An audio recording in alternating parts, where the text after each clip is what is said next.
تاریخ اسلام میں غزوہ بدر کو بہت زیادہ اہمیت حاصل ہے۔ اس غزوہ نے اسلامی تاریخ کا رخ موڑ کر رکھ دیا۔ یہ بات ہمیں اچھی طرح معلوم ہے کہ مکہ مکرمہ میں کافروں نے مسلمانوں کو کس قدر ستایا، ظلم کے پہاڑ توڑے۔ ظلم کا کوئی طریقہ ایسا نہ تھا جو انہوں نے آزمایا نہ ہو۔ اسلام کی دعوت کو روکنے کے لیے انہوں نے ہر حربہ اور ہر ہتھ گنڈا استعمال کیا، یہاں تک کہ جو لوگ حبشہ کی طرف ہجرت کر گئے انہیں بھی سفیر بھیج کر واپس مکہ معظمہ لانے کی کوششیں کی گئی تاکہ اپنے ظلم کا بازار جاری رکھ سکیں۔ ظلم کی چکی میں یوں تو سبھی مسلمانوں کو پیسا گیا، لیکن خاص طور پر غریب اور مسکین تو گویا ان کے لیے نوالے تر تھے۔ ان کے گھر کی کھیتی تھی، جو سلوک چاہتے کر گزرتے۔ انہیں کوئی پوچھنے والا نہیں تھا، کوئی روکنے والا نہیں تھا، کوئی ٹوکنے والا نہیں تھا۔ آخرکار مسلمانوں کو یثرب کی طرف ہجرت کا حکم ہوا۔ یثرب مدینہ منورہ کا پرانا نام ہے۔ ادھر مشرکین نے اللہ کے رسول کو اللہ معاف فرمائے قتل کرنے کا پروگرام بنایا۔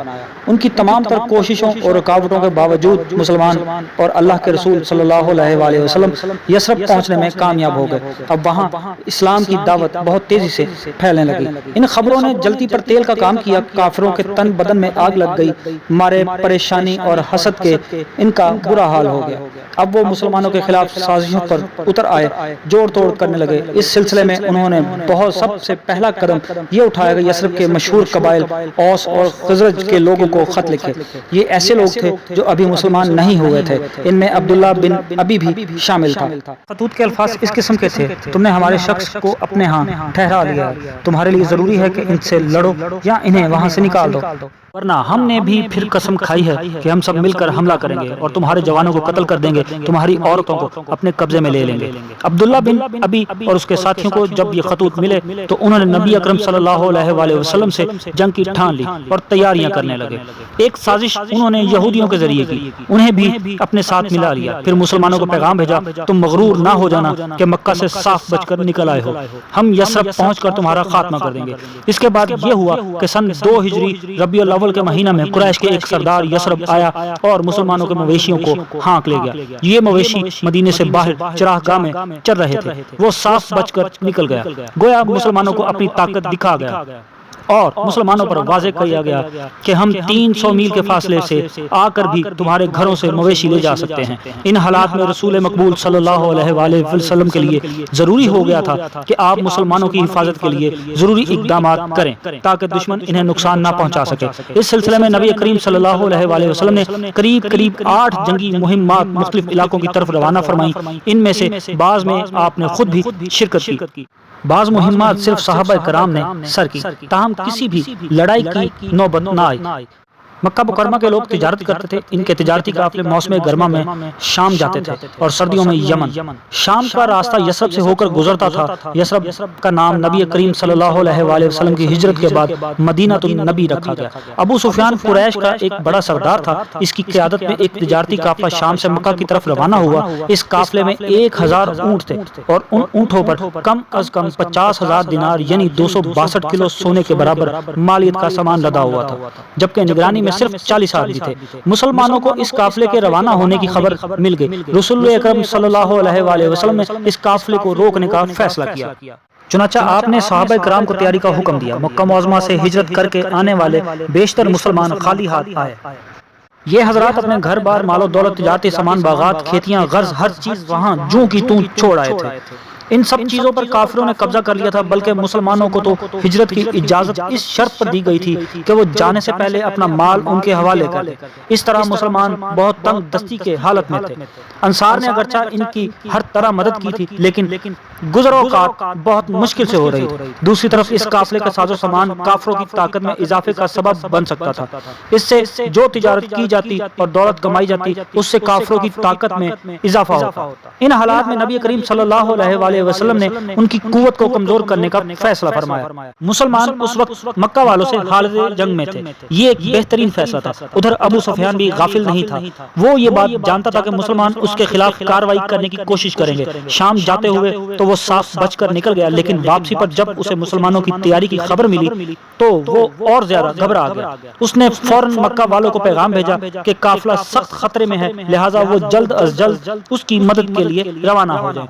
خود اس نے اپنا راستہ تبدیل کر دیا، سیدھا راستہ چھوڑ کر ایک دور دراز کا راستہ اختیار کر لیا تاکہ مسلمان اس تک نہ پہنچ سکے۔ اس طرح وہ قافلے کو بچا کر مکہ لے جانے میں کامیاب ہو گیا۔ مکہ والوں کو ابو سفیان کی طرف سے پریشان کن پیغام ملا تو کوہرام مچ گیا۔ ابو جہل تو پہلے ہی بہانے کی تلاش میں تھا، چنانچہ اس نے شور مچایا، لوگوں کو مسلمانوں کے خلاف ابھارا، یہاں تک کہ سب سردار مدینے کی طرف روانہ ہونے کے لیے تیار ہو گئے۔ البتہ ابو لہب نے اپنی جگہ ایک آدمی کو بھیج دیا۔ اس لشکر کی تعداد شروع میں 1300 تھی، اس میں 100 گھوڑے اور 600 زرہیں تھیں۔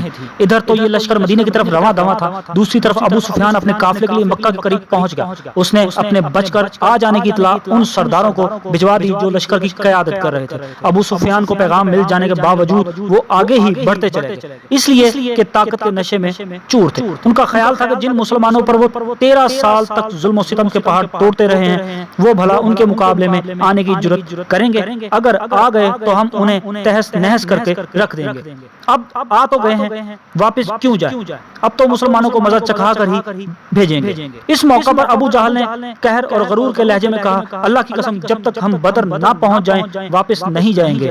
وہاں 3 دن قیام کریں گے، خوب اونٹ ذبح کریں گے، عورتیں ہمارے لیے گانے گائیں گی، ہم اپنی طاقت کا خوب مظاہرہ کریں گے۔ اس طرح پورے علاقے پر ہماری طاقت کی دھاک بیٹھ جائے گی اور مسلمان پھر کبھی ہمارے مقابلے پر آنے کی جرت نہیں کریں گے۔ اخنس بن شریک نے جو بنو زہرہ کے حلیف تھا ابو جہل کی اس رائے سے اختلاف کیا۔ اس نے کہا، اب جب کہ ابو سفیان اپنے قافلے سمیت مکہ پہنچ گیا ہے تو ہم کیوں آگے جائیں، کیوں مسلمانوں سے جنگ کریں؟ اس کی اب کیا ضرورت ہے؟ لہٰذا ہم تو واپس جاتے ہیں۔ اس طرح بنو زہرہ کے 300 آدمی تو واپس لوٹ گئے۔ بنو ہاشم نے بھی واپس ہو جانا چاہا مگر ابو جہل نے انہیں سختی سے روک دیا۔ اس طرح کافروں کے لشکر کی کل تعداد تقریباً 1000 رہ گئی۔ انہوں نے بدر کے میدان میں پہنچ کر پڑاؤ ڈالا۔ اللہ کے رسول کو قریش کے نکلنے کا علم ہوا تو آپ نے صحابہ کرام سے مشورہ کیا۔ سب سے پہلے سیدنا ابو بکر صدیق اٹھے اور کفار سے جنگ کے حق میں ایک پرجوش تقریر کی۔ ان کے بعد سیدنا عمر نے بھی ان کی تائید کی اور زبردست تقریر کی۔ پھر سیدنا مقداد بن عمر اٹھے، انہوں نے عجیب الفاظ میں تقریر فرمائی۔ ان کے الفاظ تاریخ کے اوراق پر ہمیشہ کے لیے رقم ہو گئے۔ انہوں نے کہا، اللہ کے رسول ہم اس طرح نہیں کہیں گے جس طرح موسیٰ کی قوم نے کہا تھا، تم اور تمہارا رب جاؤ اور لڑو، ہم تو یہاں بیٹھے ہیں، بلکہ ہم تو آپ کے آگے پیچھے دائیں اور بائیں لڑیں گے۔ ان کے الفاظ سن کر نبی کریم صلی اللہ علیہ وآلہ وسلم کا چہرہ مبارک پر خوشی کے آثار نمودار ہوئے۔ آپ نے مزید مشورہ چاہا تو سیدنا سعد بن معاذ کھڑے ہوئے اور عرض کی، اے اللہ کے رسول اب شاید آپ انصار کا خیال جاننا چاہتے ہیں۔ ان کی بات کے جواب میں رسول پاک صلی اللہ علیہ وسلم نے فرمایا، جی ہاں یہی بات ہے۔ انہوں نے کہا، اس ذات کی قسم جس نے آپ کو حق اور سچ کے ساتھ محبوس فرمایا، اگر آپ ہمیں ساتھ لے کر سمندر میں کودنا چاہیں تو ہم اس میں کود پڑیں گے، ہمارا ایک آدمی بھی پیچھے نہیں رہے گا، ہمیں قطعاً کوئی ہچکچاہٹ نہیں۔ آپ دشمن سے ٹکرا جائیں، ہم جنگ میں ثابت قدمی دکھانے والے اور لڑائی کے ماہر ہیں۔ اللہ کے رسول ان کی باتیں سن کر بہت خوش ہوئے اور فرمایا، چلو اور خوشی خوشی چلو، اللہ نے مجھ سے 2 گروہوں میں سے ایک کا وعدہ فرمایا، یعنی مسلمانوں کے گروہ کو کامیابی عطا ہوگی، اور اللہ کی قسم میں تو اس وقت بھی کفار کو قتل گاہیں دیکھ رہا ہوں، میں دیکھ رہا ہوں کون کہاں قتل ہوگا۔ دشمن کی جاسوسی، ایک اچھا سپہ سالار دشمن کے بارے میں معلومات جمع کرتا ہے، وہ جاننے کی کوشش کرتا ہے کہ دشمن فوج کی تعداد کتنی ہے، ان کے پاس اسلحہ کتنا ہے، ان کے وسائل کہاں ہیں اور ان کی جنگی مہارت کتنی ہے۔ غرض ہر لحاظ سے دشمن کے بارے میں معلومات حاصل کرتا ہے۔ نبی کریم صلی اللہ علیہ وآلہ وسلم سے بڑھ کر کون سپہ سالار ہو سکتا ہے؟ چنانچہ آپ نے سیدنا علی بن ابی طالب اور سعد بن ابی وقاص اور زبیر بن عوام کو دشمن کی جاسوسی کے لیے بھیجا۔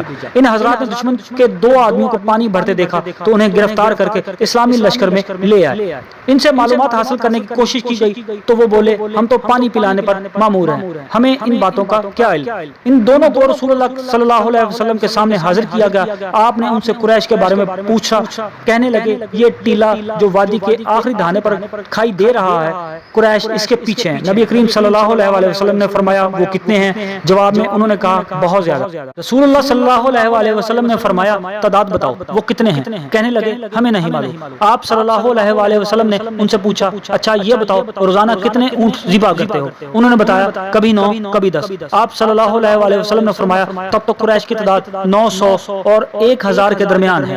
اس سوال سے آپ نے دشمن کی تعداد آسانی سے معلوم کر لی، یہ اس لیے کہ روزانہ 9 یا 10 اونٹ 900 یا 1000 آدمیوں کے لیے کافی ہو جاتے ہیں۔ آپ صلی اللہ علیہ وسلم نے ان سے پوچھا قریش کے بڑے سردار میں سے کون کون آیا ہے؟ جواب میں انہوں نے یہ نام لیے: عتبہ بن ربیعہ، شیبہ بن ربیعہ، ابو جہل، امیہ بن خلف اور نضر بن حارث۔ ان کے علاوہ دوسرے سرداروں کے نام بھی بتائے۔ یہ نام سن کر رسول صلی اللہ علیہ وسلم نے فرمایا مکہ نے اپنے جگر گوشوں کو تمہارے پاس لا ڈالا ہے۔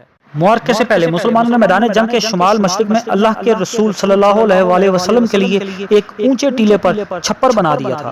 اس جگہ سے پورا میدان جنگ نظر آتا تھا۔ اس چھپر کی حفاظت کے لیے سعد بن معاذ کی قیادت میں نوجوانوں کا ایک دستہ مقرر ہوا۔ اب آپ صلی اللہ علیہ وسلم میدان جنگ میں تشریف لے گئے۔ ان لمحات میں آپ صلی اللہ علیہ وسلم اشارہ فرماتے جا رہے تھے انشاءاللہ کل فلاں مشرک یہاں قتل ہوگا، یہ جگہ کل فلاں کافر کی قتل گاہ ثابت ہوگی، اس جگہ فلاں کی لاش پڑی ہوگی۔ دوسرے دن جنگ سے پہلے آپ صلی اللہ علیہ وسلم نے صحابہ کرام کی صف بندی شروع کی۔ آپ کے ہاتھ میں تیر تھا۔ جب آپ سواد بن غزیہ کے پاس سے گزرے تو وہ صف سے آگے نکلے ہوئے تھے۔ آپ نے تیر سے ان کے پیٹ پر کچوکا لگایا اور فرمایا برابر ہو جاؤ۔ سواد بولے اللہ کے رسول آپ نے مجھے تکلیف دی ہے، بدلا دے۔ یہ سنا تھا کہ آپ صلی اللہ علیہ وسلم نے اپنا کرتا مبارک اٹھا دیا اور جسم مبارک آگے کر دیا۔ یہ دیکھ کر صحابہ کرام پریشان ہو گئے کہ یہ سواد کیا کر رہے ہیں، اللہ کے رسول صلی اللہ علیہ وسلم سے بدلہ لے رہے ہیں۔ ادھر رحمت عالم کا انصاف دیکھیے کہ مطالبہ سنتے ہی فوراً خود کو بدلے کے لیے پیش کر دیا۔ اور پھر سواد بن غزیہ نے کیا کیا، آگے بڑھے اور جسم مبارک کو چوم لیا۔ آپ صلی اللہ علیہ وسلم نے پوچھا سواد تم نے ایسا کیوں کیا؟ سواد بن غزیہ نے عرض کیا اللہ کے رسول میں اللہ کے راستے میں لڑنے کے لیے آیا ہوں، ہو سکتا ہے اس جنگ میں شہید ہو جاؤں، چنانچہ میں نے سوچا آخری وقت میں آپ کے جسم مبارک سے میرا جسم چھو جائے۔ آپ صلی اللہ علیہ وسلم نے ان کے لیے دعا فرمائی۔ صفوں کی درستی کے بعد آپ صلی اللہ علیہ وسلم اور ابو بکر چھپر کی طرف تشریف لے گئے اور آپ اپنے رب کے حضور دعا میں مشغول ہو گئے۔ آپ کی دعا کے الفاظ یہ تھے: اے اللہ اگر آج یہ گروہ ہلاک ہو گیا تو تیری عبادت نہیں کی جائے گی۔ اے اللہ تو نے مجھ سے جو وعدہ کیا ہے اسے پورا فرما۔ اے اللہ ہم تجھ سے تیری مدد کے طلبگار ہیں۔ آپ صلی اللہ علیہ وسلم نے اپنے مبارک ہاتھوں کو آسمان کی طرف اٹھایا ہوا تھا اور مسلسل دعا فرما رہے تھے۔ آپ صلی اللہ علیہ وسلم کی آنکھوں میں سے آنسو آ گئے، یہاں تک کہ آپ صلی اللہ علیہ وسلم کی چادر مبارک کندھوں سے نیچے سرک گئی۔ ابو بکر صدیق رضی اللہ تعالیٰ عنہ نے آپ کے پیچھے کھڑے تھے، انہوں نے آپ کی چادر درست کی اور درد بھرے لہجے میں فرمایا اللہ کے رسول اب بس فرمائیں۔ آپ نے اپنے رب سے نہایت عاجزی اور انکساری سے دعا مانگ لی ہے۔ اللہ کے رسول صلی اللہ علیہ وسلم نے ان سے فرمایا ابو بکر تمہیں مبارک ہو، اللہ کی طرف سے مدد آ پہنچی۔ یہ جبریل کھڑے ہیں جو گھوڑے کی لگام تھامے ہوئے ہیں۔ معرکے کا آغاز رمضان المبارک کی 17 تاریخ تھی۔ گویا قدرت نے غزوہ بدر کے لیے یہ تاریخ مقرر کی تھی۔ ایک طرف اللہ کو ایک ماننے والے، اس سے مدد مانگنے والے، اس کو واحد لا شریک ماننے والے تھے، اور دوسری طرف بتوں کے پجاری تھے، غیر اللہ سے مدد مانگنے والے تھے۔ ایک طرف اہل ایمان تھے، دوسری طرف ایمان کی دولت سے محروم لوگ تھے۔ ایک طرف اللہ اور اس کے رسول کی شہدائی تھے، دوسری طرف پتھروں کو معبود ماننے والے بتوں کی محبت میں غرق لوگ تھے۔ اللہ کو ماننے والے اپنی ذات کے لیے نہیں آئے تھے، اللہ کا نام بلند کرنے آئے تھے، جبکہ دوسری طرف قریش اپنے نام و نبوت اور بتوں کی خاطر آئے تھے۔ یہ مسلمانوں اور مشرکوں کی پہلی باقاعدہ جنگ تھی۔ 13 سال تک ظلم کی چکی میں پسنے والے آج ظالموں سے ٹکرانے چلے تھے۔ آج ان کی آنکھوں میں آنکھیں ڈالنے کا وقت آ گیا تھا۔ تلوار کے مقابلے میں سر آگے کرنے کا نہیں، تلوار کا وار روکنے کا وقت آ گیا تھا۔ مسلمانوں کو تو اس دن کا بہت شدت سے انتظار تھا، لیکن ان کی یہ تڑپ بھی اپنی ذات کے لیے نہیں، اللہ کی رضا کے لیے تھی۔ جنگ کا آغاز مشرکین کی طرف سے آنے والے ایک تیر سے ہوا۔ یہ تیر حضرت عمر بن خطاب کے غلام مجیہ کو لگا۔ تیر لگنے سے وہ شہید ہو گئے۔ اس طرح وہ غزوہ بدر کے پہلے شہید قرار پائے۔ دوسرے شہید حارثہ بن سراقہ انصاری تھے۔ یہ پانی پینے کے لیے حوض کی طرف گئے۔ حوض پر مامور صحابی نے انہیں دشمن کا آدمی خیال کیا اور تیر چلا دیا، وہ ان کے حلق پر لگا۔ اس طرح یہ بھی شہید ہو گئے۔ مشرکوں کی طرف سے اسود بن عبد الاسود نام کا شخص نکلا، وہ بلند آواز میں للکارا، میں مسلمانوں کے حوض سے پانی پیوں گا اور حوض کو مسلمانوں کے سامنے برباد کروں گا۔ اس کی بات سن کر سیدنا حمزہ رضی اللہ تعالیٰ عنہ آگے بڑھے اور اسے للکارا، مقابلے کے لیے اس کے مقابل آ گئے۔ اس سے پہلے کہ وہ وار کرتا، سیدنا حمزہ رضی اللہ تعالیٰ عنہ کے ایک ہی وار سے اس کے کام تمام ہو گیا، یوں وہ جہنم رسید ہوا۔ اس زمانے میں طریقہ جنگ یہ تھا کہ باقاعدہ جنگ شروع ہونے سے پہلے دونوں طرف سے بہادر اپنی صفوں سے نکل کر آگے آتے تھے اور دشمن کے لشکر کو للکارتے تھے، کہتے تھے کون ہے جو میرے مقابلے میں آئے، یا وہ کہتے تھے کہ کسی میں میرے مقابلے میں آنے کی جرت ہے، میں فلاں ابن فلاں ہوں۔ پھر سامنے والے لشکر سے کوئی اس کے مقابلے کے لیے نکلتا، دونوں میں لڑائی ہوتی، دونوں لشکر اس لڑائی کا نظارہ کرتے۔ اس طرح مقابلے کے لیے للکارنے کو مبازرت کہتے تھے۔ چنانچہ کافروں کی طرف سے 3 بہادر اور جنگجو نکل کر میدان میں آ گئے، وہ للکارے ہمارے مقابلے پر کون آتا ہے؟ اسلامی لشکر میں سے 3 انصاری مقابلے کے لیے نکلے۔ مشرک بولے تم لوگوں کے نام کیا ہیں؟ تینوں نے اپنے نام بتائے۔ کافروں نے کہا ہمارا تمہارا کوئی جھگڑا نہیں، ہم تو چاہتے ہیں ہمارے مقابلے پر ہمارے چچیرے بھائی آئیں۔ پھر انہوں نے آواز دی اے محمد ہمارے مقابلے میں ہماری قوم کے لوگوں کو بھیجیں جو ہمارے برابر کے ہوں۔ اس پر رسول اکرم صلی اللہ علیہ وسلم نے اپنے صحابہ کی طرف متوجہ ہوئے اور فرمایا عبیدہ بن حارث، حمزہ اور علی اٹھو اور مقابلے کے لیے جاؤ۔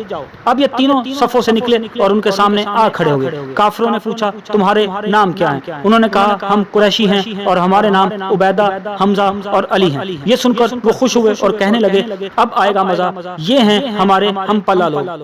آخر تینوں میں معرکہ شروع ہوا۔ سیدنا عبیدہ عمر میں سب سے زیادہ تھے، انہوں نے عتبہ سے مقابلہ کیا۔ سیدنا حمزہ نے شیبہ کا اور سیدنا علی کا مقابلہ ولید سے ہوا۔ سیدنا حمزہ نے ایک ہی وار میں شیبہ کا خاتمہ کر دیا۔ اسی طرح سیدنا علی ولید پر حملہ آور ہوئے، وہ ان کا وار نہ روک سکا اور تلوار اس کے کندھے کو کاٹتے ہوئے گزر گئی، وہ بھی ڈھیر ہو گیا۔ سیدنا عبیدہ اور عتبہ میں دیر تک مقابلہ ہوا، دونوں نے ایک دوسرے کو زخمی کیا۔ سیدنا عبیدہ کو گہرے زخم آئے، چنانچہ سیدنا حمزہ اور سیدنا علی نے آگے بڑھ کر عتبہ کا کام تمام کر دیا۔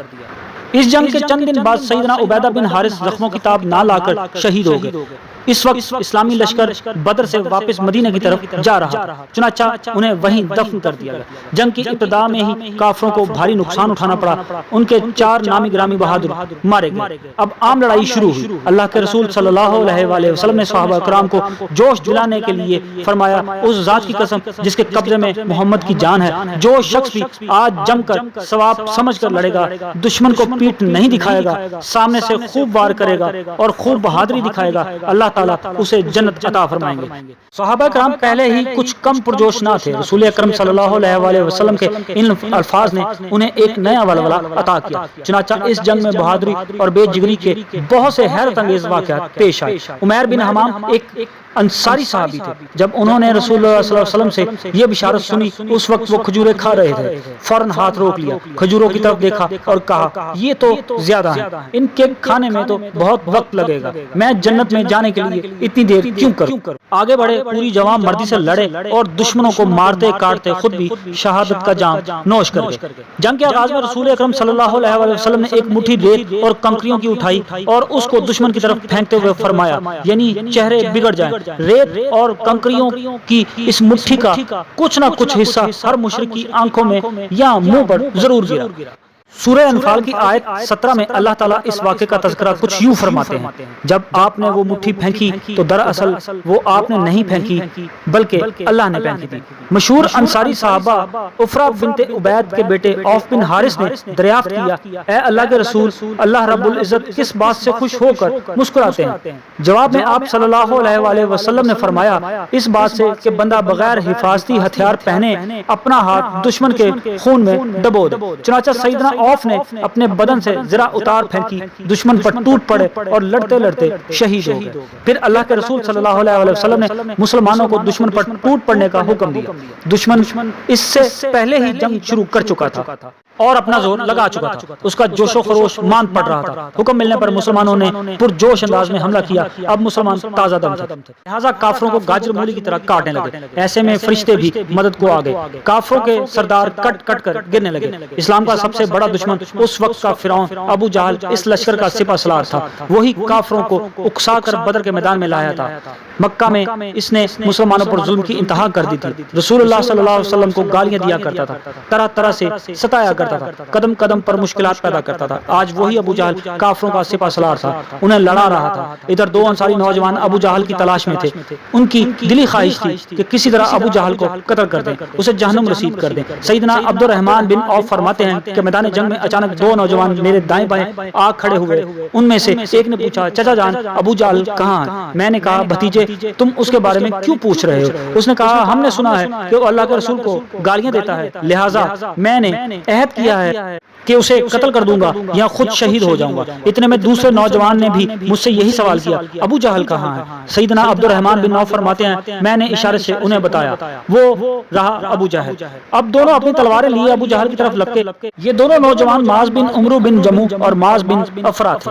معاذ بن عمرو نے دیکھا کہ ابو جہل کو بہت سے لوگ گھیر میں لیے ہوئے ہیں تاکہ اس پر کوئی وار نہ کر سکے اور وہ محفوظ رہے۔ انہوں نے ان لوگوں کو کہتے سنا، آج ابو الحکم یعنی ابو جہل تک کوئی نہیں پہنچ پائے گا۔ معاذ بن عمرو نے جب یہ سنا تو ان پر اور زیادہ جوش طاری ہو گیا۔ وہ تیر کی طرح اس کی طرف بڑھے اور اللہ کی قدرت سیدھے اس کے پاس جا پہنچے۔ اس کی حفاظت کرنے والے کچھ بھی اس کے کام نہ آ سکے۔ انہوں نے جاتے ہی اپنی تلوار کا وار اس کی پنڈلی پر کیا، پنڈلی کٹ گئی۔ باپ کو زخمی ہوتے دیکھ کر اکرمہ بن ابو جہل آگے بڑھے۔ یہ اس وقت ابھی مسلمان نہیں ہوئے تھے۔ انہوں نے معاذ کے کندھے پر تلوار کا وار کیا، ان کا بازو کٹ گیا، لیکن کٹ جانے کے باوجود کھال کے ساتھ لٹکتا رہا۔ یہ اس حالت میں جنگ کرتے رہے، تاہم ابو جہل ان کے وار سے شدید زخمی ہو گیا تھا۔ ایسے میں سیدنا معاذ بن افرا اس کے نزدیک پہنچنے میں کامیاب ہو گئے۔ انہوں نے بلا کی پھرتی سے اس پر وار کیا، ان کے وار سے وہ گھوڑے سے نیچے آ گیا۔ انہوں نے اسے مردہ خیال کیا، اس کے پاس سے چلے گئے اور جنگ میں مشغول ہو گئے، لیکن ابو جہل میں اس وقت کچھ جان باقی تھی۔ سیدنا عبداللہ بن مسعود اس کے پاس سے گزرے تو اس میں کچھ جان پا کر رک گئے۔ اس کی گردن پر اپنا پاؤں رکھ کر فرمایا، اے اللہ کے دشمن، تجھے اللہ نے رسوا کر دیا۔ پھر انہوں نے اس کا سر کاٹ لیا۔ ادھر دونوں نوجوان نبی کریم صلی اللہ علیہ وسلم کی خدمت میں حاضر ہوئے۔ ایک نے عرض کیا، اللہ کے رسول، میں ابو جہل کو قتل کر کے آیا ہوں۔ یہ سنتے ہی دوسرے نے کہا، بلکہ میں نے اسے قتل کیا ہے۔ نبی کریم صلی اللہ علیہ وسلم مسکرائے، پھر آپ نے دونوں کی تلواریں دیکھی اور فرمایا، تم دونوں ہی نے اسے قتل کیا ہے۔ معاذ بن عمرو بن جموح سیدنا عثمان کی خلافت کے دور تک زندہ رہے اور ابو جہل کا سامان انہی کو ملا۔ اتنے میں عبداللہ بن مسعود ابو جہل کا سر لیے آپ کی خدمت میں حاضر ہوئے۔ اس کے سر کو دیکھ کر آپ صلی اللہ علیہ وسلم نے فرمایا، یہ اس امت کا فرعون ہے۔ چونکہ عبداللہ بن مسعود نے ابو جہل کا سر کاٹا تھا، اس لیے اس کی تلوار ان کو ملی۔ معاذ بن افرا بھی اس جنگ میں زخمی ہوئے تھے، بعد میں انہی زخموں سے شہید ہوئے۔ یہاں یہ بات بھی بتانا ضروری ہے کہ سیرت کی اکثر کتابوں میں ابو جہل کے قاتلوں کا نام معوذ اور معاذ بتائے گئے ہیں، مگر صحیح بخاری کی روایت کے مطابق دونوں کا نام معاذ تھا۔ ایک کا معاذ بن عمرو اور دوسرے کا معاذ بن حارث، جن کی والدہ کا نام افرا تھا اور معاذ بن افرا کے نام سے مشہور ہے۔ یہ دونوں انصاری تھے۔ حضرت عکاشہ بہت بہادر اور جری نوجوان تھے۔ بہادری کے جوہر دکھاتے ہوئے ان کی تلوار ٹوٹ گئی۔ یہ رسول اللہ صلی اللہ علیہ وسلم کی خدمت میں حاضر ہوئے اور عرض کیا، اللہ کے رسول، میری تلوار ٹوٹ گئی ہے۔ آپ صلی اللہ علیہ وسلم نے انہیں ایک لکڑی عنایت کی اور فرمایا، عکاشہ تم اب اس سے لڑو۔ جو ہی عکاشہ نے وہ لکڑی ہاتھ میں لی، وہ لمبی، سخت اور چمکدار لوہے کی تلوار بن گئی۔ چنانچہ اس لکڑی نما تلوار سے جنگ کرتے رہے، لڑتے رہے، یہاں تک کہ جنگ ختم ہو گئی۔ اس جنگ کے بعد بھی یہ تلوار ان کے پاس رہی۔ دوسری جنگوں میں بھی اس تلوار کے ساتھ لڑتے رہے، یہاں تک کہ سیدنا ابو بکر صدیق کے دور میں مرتدوں سے جنگ ہوئی اور یہ اس جنگ میں شہید ہوئے۔ وہ تلوار اس وقت بھی ان کے پاس تھی۔ ایک بار نبی کریم صلی اللہ علیہ وسلم نے فرمایا تھا، میری امت میں سے 70,000 14ویں کے چاند کی صورت والے بلا حساب و کتاب جنت میں داخل ہوں گے۔ اس وقت عکاشہ نے عرض کیا تھا، اللہ کے رسول دعا فرمائیں، اللہ مجھے بھی ان میں سے۔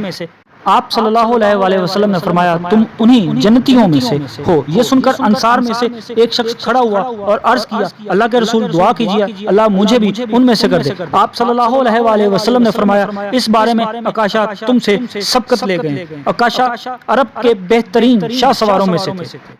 معرکہ ختم ہوا۔ بدر میں اللہ تعالیٰ نے مسلمانوں کی مدد فرمائی، انہیں فتح نصیب ہوئی۔ اس دن کو یوم فرقان کہا گیا۔ یہ جنگ حق و باطل کی پہلی جنگ تھی، ان کے درمیان فرق کرنے والی جنگ تھی۔ اس جنگ نے قریش کا غرور خاک میں ملا دیا۔ ان کے 70 بڑے بڑے سردار جری اور بہادر مارے گئے، قریباً اتنے ہی گرفتار ہوئے۔ مسلمانوں میں سے بھی 14 شہید ہوئے۔ مال غنیمت کافی مقدار میں ہاتھ آئے۔ شہداء کو میدان بدر میں بہت احترام سے دفن کیا گیا، جبکہ کافروں کی لاشوں کو کنویں میں پھینک دیا گیا۔ اس موقع پر آپ صلی اللہ علیہ وآلہ وسلم نے لاشوں کو مخاطب کر کے فرمایا، اے گڑھے والو، تمہارے پروردگار نے جو کچھ تم سے وعدہ کیا تھا، کیا تم نے اسے سچا پایا؟ مجھ سے تو میرے پروردگار نے جو کچھ وعدہ فرمایا تھا بلا شبہ میں نے اسے سچا پایا۔ پھر ان لاشوں پر مٹی ڈال دی گئی۔ قیدیوں کے بارے میں مشورہ۔ بدر کے میدان میں مسلمانوں کے ہاتھ 70 قیدی لگے تھے۔ نبی کریم صلی اللہ علیہ وآلہ وسلم نے ان کے بارے میں اپنے صحابہ سے مشورہ کرنا ضروری خیال فرمایا۔ آپ صلی اللہ علیہ وآلہ وسلم نے ان سے فرمایا، ان قیدیوں کو اللہ تعالیٰ نے تمہارے حوالے کیا ہے، اب ان کے ساتھ کیا سلوک کیا جائے؟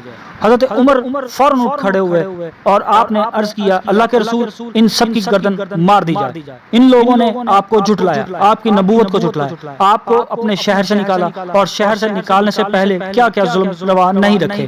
ان کا تو بس یہی علاج ہے کہ انہیں قتل کر دیا جائے۔ یہ مشورہ سن کر آپ صلی اللہ علیہ وسلم نے دوسرے صحابہ کی طرف دیکھا تاکہ وہ بھی اپنی اپنی رائے دیں۔ اب حضرت ابو بکر صدیق کھڑے ہوئے، انہوں نے عرض کیا، اللہ کے رسول، انہیں معاف کر دیجئے، ان سے فدیہ لے کر انہیں رہا کر دیجئے۔ اللہ کے رسول صلی اللہ علیہ وآلہ وسلم کو کائنات اور انسانیت کے لیے رحمت بنا کر بھیجا گیا تھا۔ آپ نے اس مشورے کو پسند فرمایا۔ یہ مشورہ سن کر آپ صلی اللہ علیہ وآلہ وسلم کے چہرہ اقدس پر خوشی کے اثار چھا گئے۔ آپ نے فدیہ والی بات پسند فرمائی، چنانچہ فدیہ لے کر کافروں کو رہا کر دینے کا فیصلہ ہو گیا۔ اس جنگ سے ان گنت فوائد حاصل ہوئے، ان میں سے چند ایک یہ ہیں۔ بہت سا مال غنیمت مسلمانوں کے ہاتھ آیا، مسلمانوں کی طاقت میں بہت اضافہ ہوا، مشرکوں پر مسلمانوں کی دھاک بیٹھ گئی۔ کفار نے جان لیا کہ مسلمان اب ان کے لیے آسان شکار نہیں رہے۔ مدینہ کے ارد گرد آباد بہت سے قبائل اسلام کی طرف متوجہ ہونے لگے، بہت سے قبائل اسلام کے قریب آ گئے۔ بعض قبائل نے فوراً اسلام قبول کر لیا یا مسلمانوں کی طرفدار بن گئے۔ یہودیوں کی سازشیں کچھ وقت کے لیے دم توڑ گئی، یہودیوں پر مسلمانوں کا روب چھا گیا۔ اس دوران منافقوں کے سردار عبداللہ بن ابی نے مجبوراً اسلام قبول کر لیا، اگرچہ اندر سے منافق ہی رہا۔ مسلمانوں کو قیدیوں کے فدیے سے مال اور دولت حاصل ہوئی۔ مال غنیمت سے مسلمانوں کی مالی حالت پہلے سے بہتر ہو گئی۔ مسلمان اپنے آپ کو مضبوط محسوس کرنے لگے، کافروں کا غرور خاک میں مل گیا اور کافروں کا گھمنڈ پاش پاش ہو گیا۔ یہ جنگ مسلمان بچوں کی تعلیم کا ذریعہ بنی۔ کفار کے بڑے بڑے سردار جہنم رسید ہوئے، اسلام کو طاقت ملی، مسلمانوں کی عزت کو چار چاند لگ گئے۔ کفر کے مقابلے میں اسلام سر بلند ہو گیا۔ لا الہ الا اللہ محمد رسول اللہ۔